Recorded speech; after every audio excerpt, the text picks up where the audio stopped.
Setting up hypothesis test. In doing hypothesis tests, we want to know what sample statistics tell us about corresponding population parameters. In this example here, we have x equals 75 patients out of a sample of n equal 100 patients that were cured by a new drug, and we want to know how confident can we be that in the long run the cure rate of the new drug is higher than the 60% cure rate of the old drug. So I'm going to make a diagram showing the relationship between the sample statistics and the population parameters. So we have a sample of let's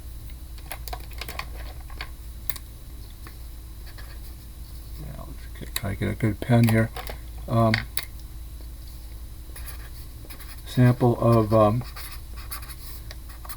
n equal 100 patients. The proportion cured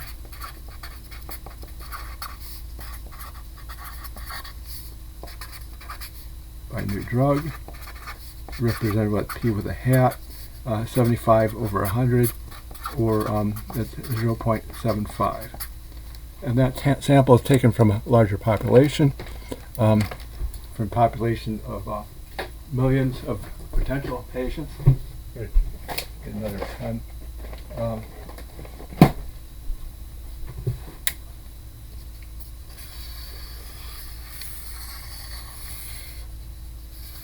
Okay, so in the population of millions of patients,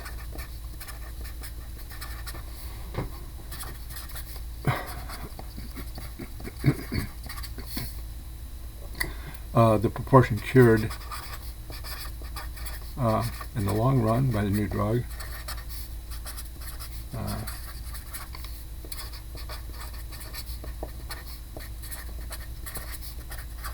if they continue to use this new drug on patients, it's represented by the letter P, and that's unknown. And we want to compare it to the proportion cured by the old drug.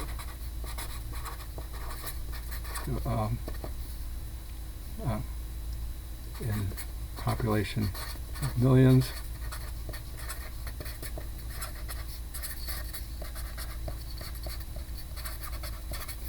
proportion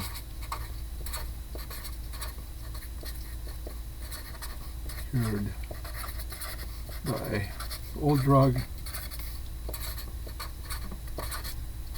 P0, and that's 60% or 0.6 0.6 as a decimal. 60% we said, which as a decimal would be 0.6.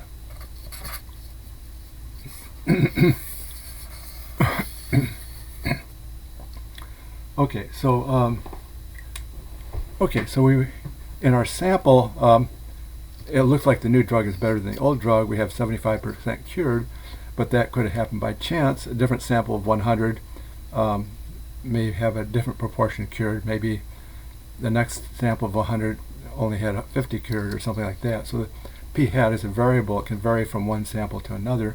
The sample proportion, p hat, is a variable. So we want to know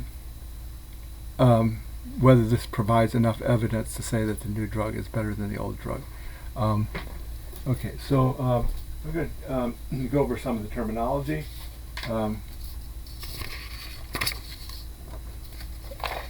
So more formally, we want it with 95%. We'll usually use 95% confidence. My screen seems to be frozen here. Oh, there. Where we go? Okay, so more formally, with 95% confidence or 5% doubt, we want to test H0 or H0, P equal 0.6. New drug is not better than the old drug, versus HA, or some books use H1. P is greater than 0.6. New drug is better than the old drug. Okay, so And some researchers might want to use 99% confidence and 1% doubt, but we'll usually use 95% confidence, 5% doubt. Okay, so the letter X, which is the 75 that were cured, is called a binomial random variable. Binomial because there's bi means two. There's two possibilities. Either the patient was cured or the patient was not cured. And it's a random variable because it can vary from one sample to another. So that in this particular sample, 75 were cured, but in a different sample with the same drug, maybe only 50 were cured. So it's a variable. It can vary from one sample to another. The sample size, n, is 100. The sample statistic is p with a hat on top, p hat, x over n, so it's going to be 75 over 100. It's 0.75. Population parameter p is unknown. The null value, that's the value of p if h naught is true. That's a 60%, or as a decimal, it's 0.6. And the null hypothesis h naught, p is equal to 0.6. H naught or H0. The alternative hypothesis, or research hypothesis, some books use HA, some books use H1 for the alternative hypothesis. In this case, we have a right-tailed test, but I'm going to write down all the possibilities. We could have HA or H1. The alternative could be P is less than 0.6. Or the right-tailed test would be the alternative hypothesis for the right-tailed test.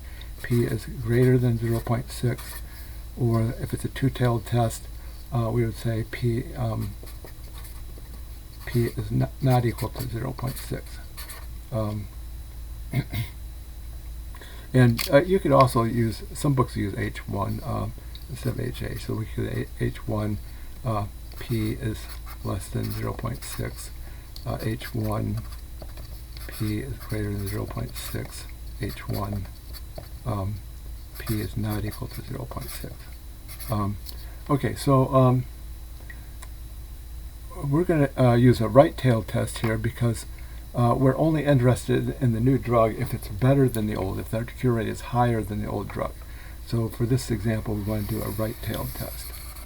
So this is the one that we're going to use here. And for this particular example, we'll use the right-tailed test. The P is alternative hypothesis. P is greater than 0.6, and it could be written either HA or H1. P is greater than 0.6. Okay, so that's some of the terminology of hypothesis testing. Go on to the next page here. Our desired confidence level. It's the Greek letter lowercase alpha is 1 minus alpha is 95%, or as a decimal 0.95, and our desired significance level, or I like to call it level of doubt. It's the Greek letter alpha, and it's going to be, if our confidence is 95%, then our significance level is going to be 5%. It's 100% minus whatever our confidence is. So this is going to be 5% doubt, or 0.05. And the official term is significance level, or level of significance. I like to call it the level of doubt. But I think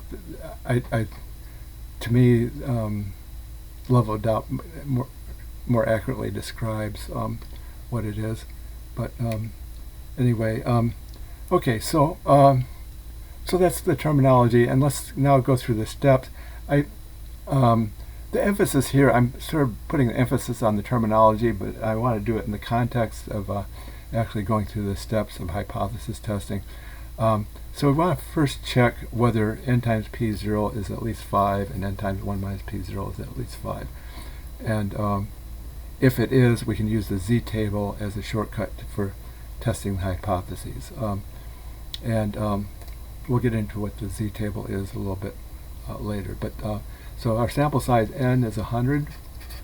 P0, that's the value of p if h naught is true, 0.6. So that's going to equal 60. And is 60 bigger than 5? And that's a yes. Okay, that's bigger than 5.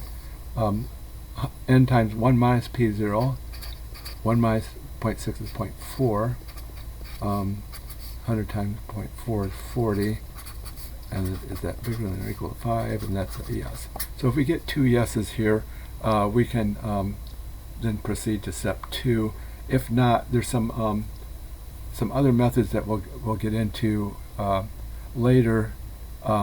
If what to do if we don't get 2 yeses here. So we need, in order to proceed with the z-table method, we need to yes, both of these have to be yes. So if h naught is true, the mean or expected value of x is n times p, represented by the Greek letter mu. The mean Greek letter mu. Sample mean is x bar, but the population mean is mu. So n times, actually this should be n times p0. N times p0. So it's 100 times 0.6, and that's equal to 60. So on the average, if h naught is true, we would expect 60 out of the 100 patients to be cured. And then if h naught is true, the standard deviation of x, given by this formula here, square root of n times p0 times 1 minus p0. So it's the square root of 100 times 0.6, and 1 minus 0.6 is 0.4. So square root of 100 times 0.6 times 0.4, and we can do that on the calculator.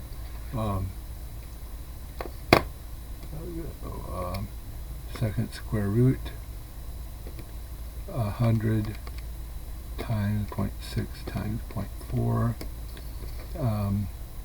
and that's 4.89 something. And I'm going to store that in memory on the calculator so I don't have to retype it later, because we're going to need this number later. This is the number of patients cured. Okay.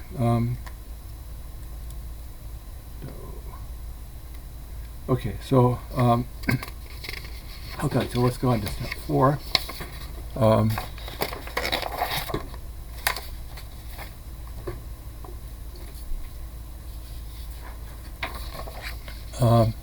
The test statistic. This is the same formula for the z-score we were working with earlier in the semester. The score minus the mean divided by the standard deviation. And we've now computed the mean and standard deviation. X, the score, that's the number of patients that were cured in our sample, is 75. The mean or expected number cured if h naught is true is 60. And the standard deviation, we just computed 4.89 something. 898979. 486. Okay, so so we can put that in the calculator. We need to a division bar that goes all the way across comes last in the order of operations, or it comes after subtraction anyway. So the calculator doesn't distinguish between a short division bar and a long division bar, so we have to make sure we do the numerator first before we do the division. So it's do 75 minus 60 and then push equals on the calculator, and then that will give us 15, and then we can do the division divided by, and let's pull this up from memory, and it's approximately 3.06. 3.06 in a long string of decimals. We can also combine steps 2, 3, and 4. I sort of broke it down. I computed the mean and standard deviation of the number of patients cured, but we can combine that in one step with this formula here, x minus n times p0 times over the square root of n times p0 times 1 minus p0. So it's going to be 75 minus 60 over square root 100 times 0.6 times 0.4. Again, the calculator doesn't distinguish between a short division symbol and a division bar that goes all the way across. So we need to force it to do the subtraction first. So it's 75 minus 60. 75 minus 60, and then push equals, and then divide by, and then second square root, and 100 times 0.6 times 0.4, and it's 3.06 something, and that's the same result we had before. There's some other formulas that you may see in textbooks that sort of do the same thing. These formulas down here at the bottom of the page, instead of using the mean and standard deviation of x, we're using the mean and standard deviation of p hat. That's standard deviation of p hat is also called the standard error. So you may see some of these other formulas in the textbook, but these are all the same. They give you the same result, 3.06 for the z-score. So our test statistic is 3.06.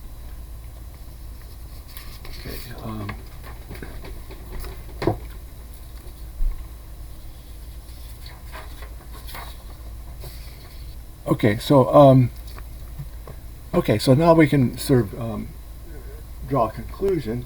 Our test statistic is 3.06, and one way of doing it is using Triol's range rule of thumb part 2, which is kind of a rough check of whether we want to reject H0 or not. Our z-score of 3.06, that's more than 2.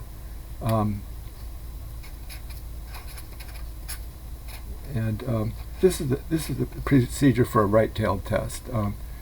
So that means we will reject H0. A more precise number we can get from the z-table. I'll say a little bit more about the z-table later, but the z-table is we're assuming that the number cured follows a bell shape or normal distribution, and then the more precise number from the z-table would be 1.645. So any z-score that's more than 1.645, we would reject H0. So in either case, with 95% confidence, we can reject H0 and conclude that the new drug has a higher cure rate than the old drug. So this is a procedure for a right-tailed test. We'll get into this procedure is similar for a left-tailed or a two-tailed test. We'll get into those later in the course. We can also take this a step further. To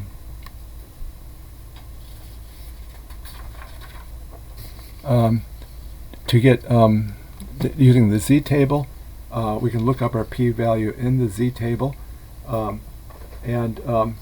here I give you a portion of the z-table, and because we have a right-tailed test, and because our z-table is a left-tailed table, we need to change the sign in order to look it up in the table.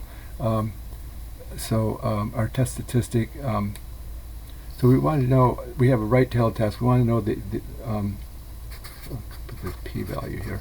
For the p-value, you want the probability of getting a test statistic that is at least 3.06. So this was the right tail of the bell curve.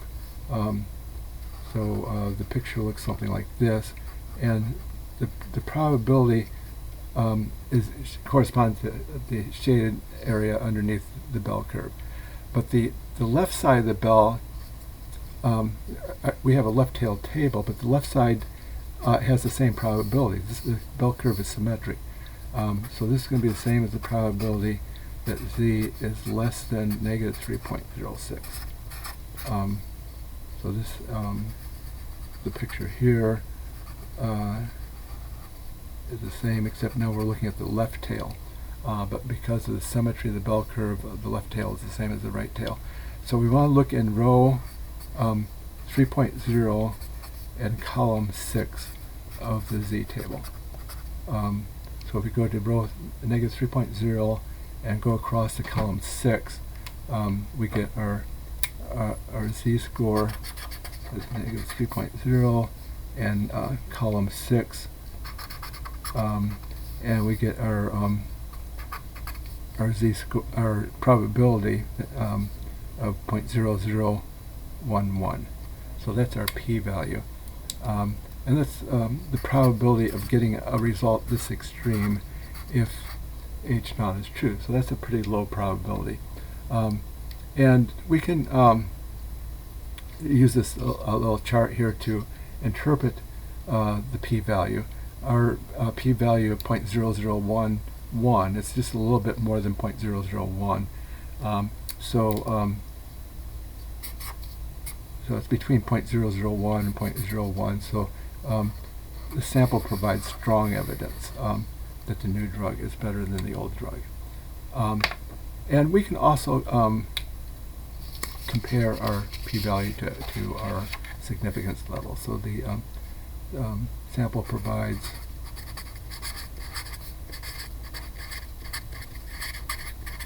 strong evidence that the new drug is better than the old drug.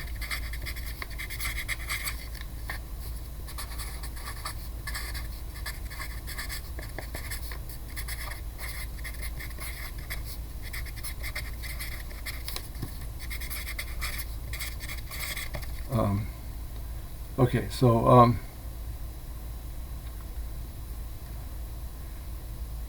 that's so we have the two ways of doing it. We can stop with step 5 and just look at our test statistic. Our test statistic was more than 1.645.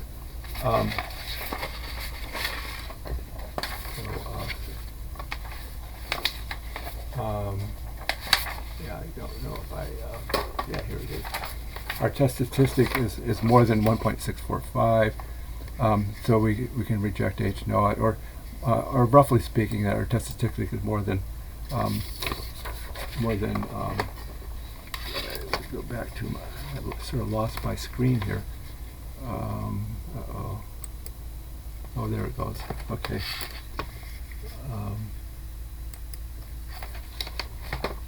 Okay, so our test statistic, we can step with, depending on what they ask for you in the homework, they might ask you to stop with step 5 and just compare the z-score or the test statistic 2, or compare it to 1.645,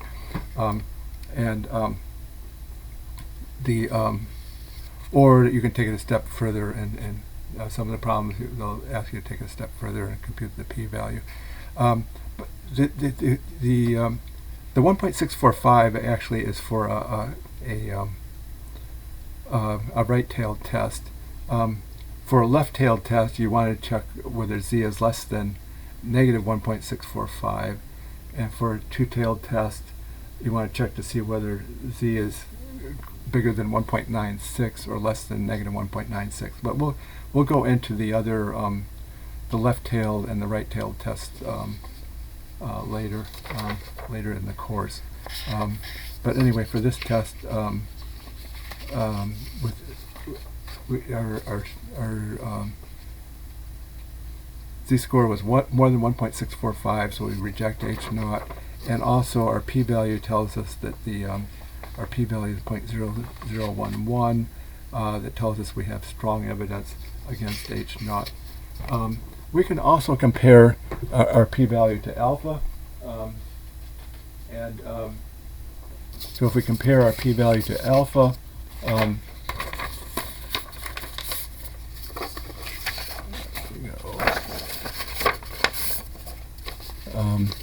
just to extend this a little bit here, because a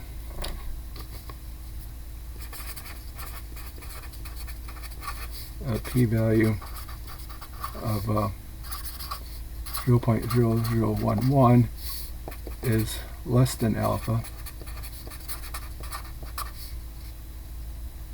I think we declare alpha,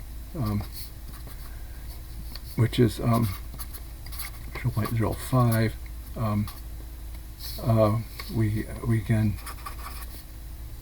reject H naught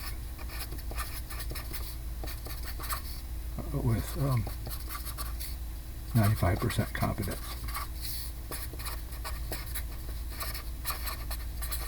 And conclude new drug is better than the old drug.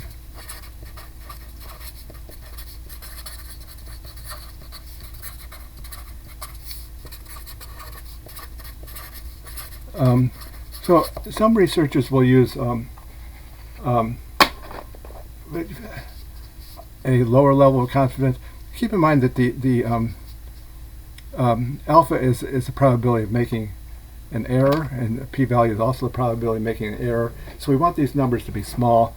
Some researchers use alpha equal 0.01 instead of 0.5. They want a less than a 1% chance of a type 1 error. But we'll usually use 0.05 for alpha. That means we have 95% confidence in our results. Okay. Let's see, there's something blocking the screen here. See if I can move this over. Okay. Okay, so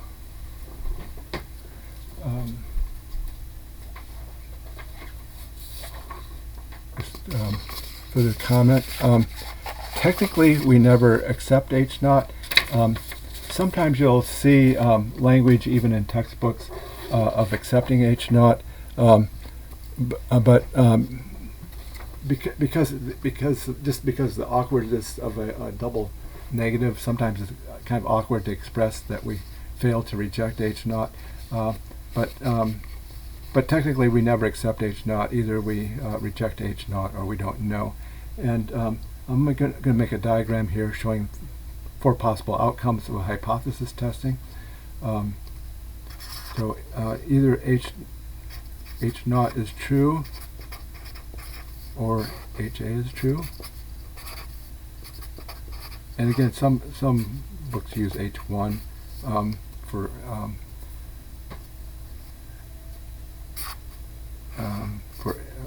some books use H1, some books use HA. So you could see either notation HA or H1 for the alternative hypothesis.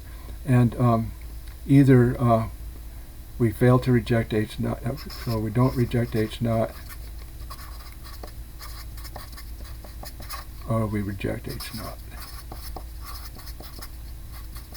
So this is a tree diagram that illustrates the outcomes from hypothesis testing.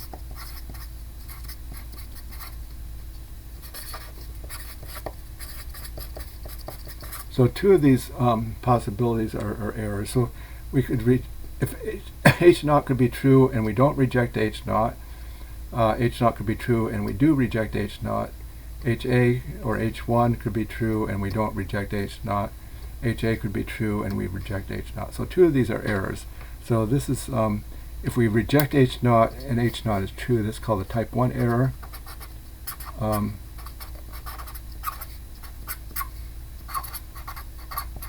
And the probability of that happening is, we can call that alpha, probability of a type 1 error. And then our confidence level is 1 minus alpha. And then the probability of that we don't reject H naught if HA is true, or if H1 is true, that's called a type 2 error.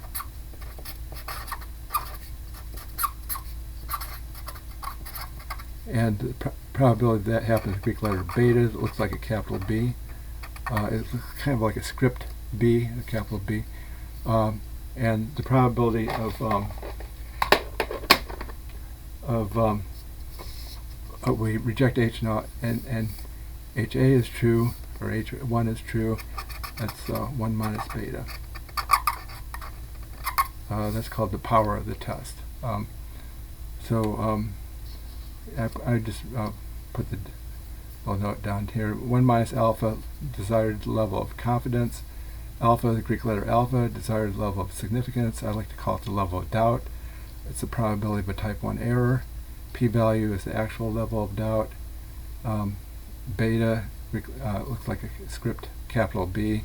Probability of a type 2 error. 1 minus beta is called the power of the test. So is it possible we made a type 1 error in example 1? So in example 1, when we just finished, we rejected H0. So it is possible we made a type 1 error. If we rejected H0 and H0 is true, that would be a type 1 error. There's maybe a 5% or less than a 5% chance that we would have made that. And then if we reject H0 and HA true, then that's not an error. So anyway, it's possible we made a type 1 error. So the answer is yes. But the probability is less than 5%. There's less than a is less than a 5% chance, because our significance level is 0.05. We made a type 1 error.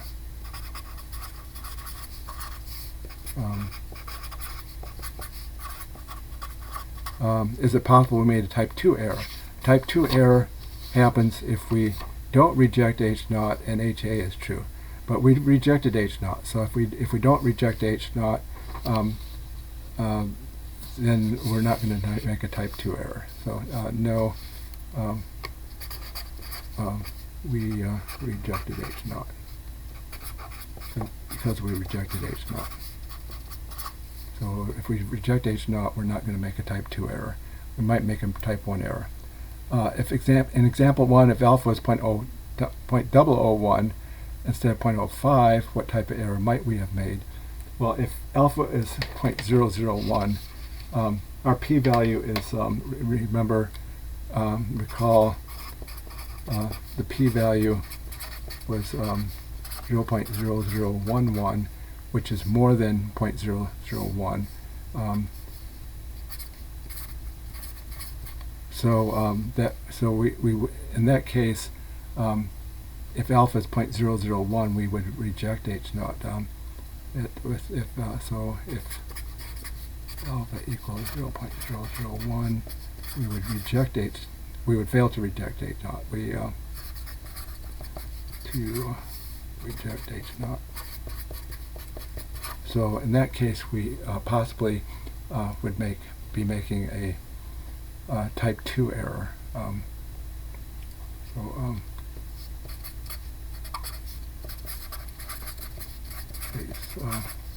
We might be making a type 2 error.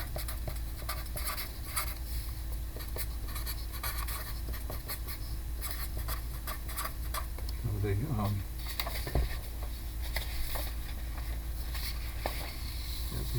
type 2 error, if we don't reject H0 and HA is true, that would be a type 2 error. The best way to lower the chances of either type of error would be to increase the sample size.